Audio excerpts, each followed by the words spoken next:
Hello दोस्तों, आज के इस वीडियो में बात करेंगे कैपेसिटर बैंक के बारे में, यानी कि कैपेसिटर के बारे में।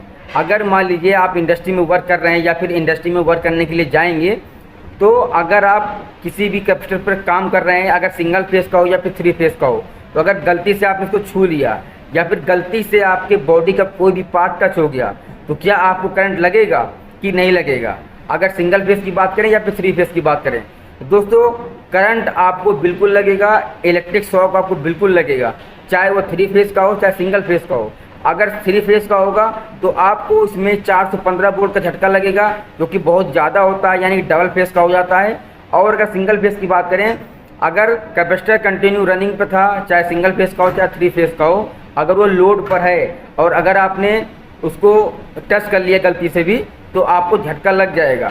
अगर सिंगल फेस का छुएंगे, टच करेंगे तो 220 वोल्ट का लगेगा, और अगर 3 फेस का करेंगे तो आपको 415 वोल्ट का भी झटका लग सकता है। अब आपके दिमाग में क्वेश्चन आ रहा होगा, अब आप ये सोच रहे होंगे कि मैं पावर को बंद करके फिर मैं काम करूंगा, यानी कि जो हमारा कैपेसिटर बैंक होगा उसको हम पूरी तरीके से आइसोलेट कर देंगे, तब मैं उस पर काम करूंगा तो मुझे करंट नहीं लगेगा। दोस्तों ये आपकी भूल है, कभी भी ऐसा मत कीजिएगा, कभी भी ऐसा ट्राई भी मत कीजिएगा कि आप पावर बंद करके फिर कैपेसिटर बैंक पर आप काम करेंगे। ठीक है, अगर आप कैपेसिटर बैंक को आपने बंद भी कर दिया है और फिर भी आपने उसको टच कर लिया है, चाहे सिंगल फेस का हो चाहे 3 फेस का हो, तो उस कंडीशन में भी, पावर ऑफ होने की कंडीशन में भी, हमारा जो कैपेसिटर होता है उसमें सम अमाउंट में करंट स्टोर रहता है, जो कि एक इंसान के लिए झटका देने के लिए या फिर मारने के लिए बहुत ही सफिशियंट होता है। तो दोस्तों कभी भी जब आप कैपेसिटर बैंक पर काम करें, दोस्तों पावर बंद करने के बाद भी उस पर भरोसा ना करें, क्योंकि वो करंट हमको नहीं लगेगा। करंट आपको बिल्कुल लगेगा और करंट से आप मर भी सकते हैं, जान भी जा सकती है। अब दोस्तों अब आप सोच रहे होंगे कि इसके लिए हमको करना क्या चाहिए।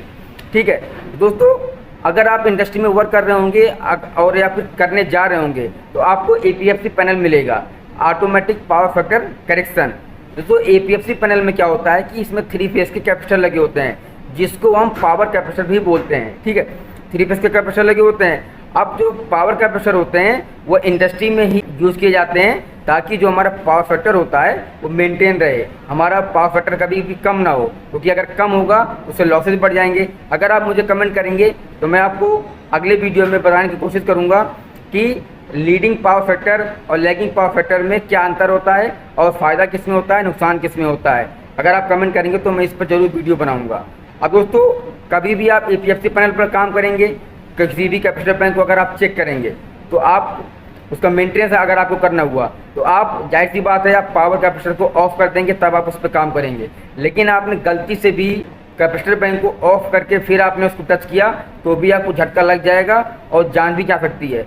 दोस्तों इसीलिए जो कैपेसिटर बैंक होते हैं उनमें एक रजिस्टर लगा होता है, जिसे ब्लीडर बोलते हैं, जिसे नॉर्मल भाषा में ब्लीडर बोलते हैं, या फिर अगर उसे आसान भाषा में समझाया जाए तो डिस्चार्ज करंट भी इसे बोलते हैं।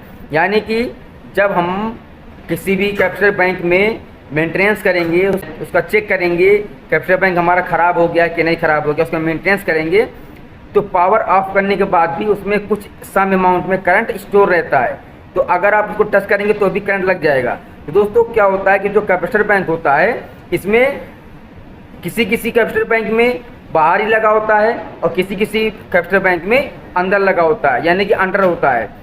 तो दोस्तों कैपेसिटर में रजिस्टर जरूर लगा होता है, जिसे ब्रीडर के नाम से जानते हैं। इसका दोस्तों काम ही यही होता है कि ये कैपेसिटर को जब आप मेंटेनेंस में लेंगे, इसको प्रिवेंटिव मेंटेनेंस में लेंगे, काम करेंगे इस पर, जब आप पावर को बंद कर देंगे, पावर को पूरी तरीके से आइसोलेट कर देंगे, तो जो भी उसमें एक्स्ट्रा एनर्जी स्टोर होगा, तो जो रजिस्टर होता है उस एनर्जी को डिस्चार्ज कर देगा, और अगर हम उसको टच करेंगे तो हमको करंट नहीं लगेगा। अब दोस्तों कैपेसिटर को डिस्चार्ज करने का एक दूसरा रास्ता भी होता है।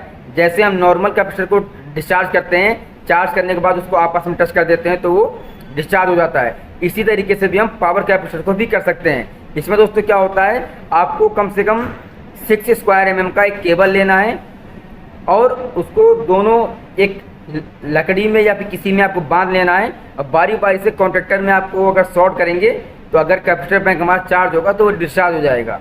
तो दोस्तों जो हमारा ब्रीडर होता है, जिसे हम रजिस्टर बोलते हैं, रजिस्टर को ही हम ब्रीडर बोलते हैं। अगर आपसे इंटरव्यू में पूछा जाता है कि उस कैपेसिटर बैंक में जो रजिस्टर लगा होता है उसका नाम क्या होता है, तो आप बड़े ही आसानी से बता सकते हैं।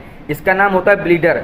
ब्लीडर दोस्तों इसका मेन काम यही होता है कि अगर हम कैपिटल बैंक में पर काम कर रहे हैं, तो अगर हमने पावर को ऑफ कर दिया है, पूरी तरीके से आइसोलेट कर दिया है, तो जो भी इसमें सम अमाउंट में करंट स्टोर होगा वह उस करंट को डिस्चार्ज कर देगा और हम पूरी तरीके से उस पर काम करने लायक हो जाते हैं, हमको बिजली का झटका नहीं लगेगा। और दोस्तों इसका एक दूसरा फ़ायदा ये भी होता है, यह कैपिटल बैंक की लाइफ को इम्प्रूव करता है, यानी कि उसका मेंटेन किया रहता है, उसका ख़राब जल्दी नहीं होता है। वो इसलिए कि जब हम कैपिटल बैंक को मेंटेनेंस में लेकर जब हम उसको दोबारा ऑन करेंगे, लोड पर लेंगे, तो उसमें कुछ करंट स्टोर रहता है। अब जैसे ही हम कैपिटल बैंक को दोबारा चालू करेंगे तो उसमें और करंट स्टोर हो जाएगा, जिससे इनरस करंट बोलते हैं। तो जब इसमें हाई अमाउंट में करंट स्टोर हो जाएगा, जो हमारा कैपिटल बैंक होता है ये ख़राब होने के चांसेस होते हैं। तो यह जो ब्लीडर होता है ये कैपिटल बैंक को, अगर हम इसको ऑफ कर दिया है, मेंटेनेंस में ले रहे हैं, तो ये इसको डिस्चार्ज कर देता है और कोई भी एक्स्ट्रा करंट उसमें स्टोर नहीं रहता है और हम इसमें पूरी तरीके से सेफ्टी के साथ काम कर सकते हैं। दोस्तों आपको ये वीडियो कैसा लगा है? अगर अच्छा लगा हो तो चैनल को सब्सक्राइब करने के बाद बेल आइकन बटन जरूर दबा दीजिएगा।